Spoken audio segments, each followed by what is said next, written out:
my Redeemer lives. Jesus was traveling with his disciples, with a large crowd following with him. And as he was entering the city of Nain, a funeral procession met them leaving the city. The dead man was the only son of his mother, who was a widow, Luke 7, verse 12 says. Imagine how alone she must have felt. Not only was her husband dead, but now her only son had died.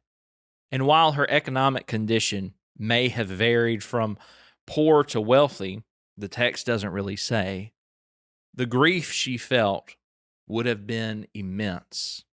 And Jesus does not ignore this widow's grief. Luke 7:13, it says, when the Lord saw her, he had compassion on her and said to her, do not weep. Now, how could Jesus tell a grieving widow who had just lost her only son not to weep? Imagine if you went to a funeral and what you told the grieving family was essentially, don't cry. That'd be an incredibly heartless thing to say, unless you could do something to fix their grief. Jesus told the widowed mother not to weep because he could fix it.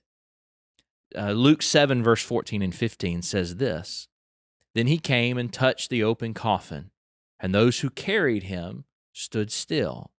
And Jesus said, young man, I say to you, arise. So he who was dead sat up and began to speak, and he presented him to his mother. Luke 7, 14 through 15. Jesus stopped a funeral and turned it into a celebration. Jesus is the resurrection and the life. John 11, verse 25. He has the power to raise the dead back to life. Jesus is the one who has come to crush the one who lured humanity into sin, the devil. The news of Jesus raising the widow of Nain's son spread like wildfire.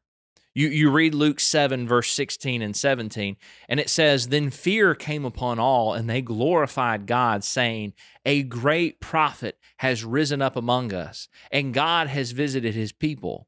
And this report about him went throughout all Judea and the surrounding region. The news of one who can raise the dead is news that is worth repeating. It's news that is worth spreading. And this news, the news of someone who has victory over death, the news of someone who has the power over death, this news is the news of the gospel of Jesus Christ.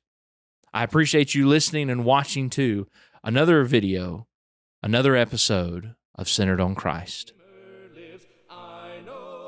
Centered on Christ is emailed as an article 5 days a week. Click the link in the description if you want to start receiving Centered on Christ to help with your daily Bible study.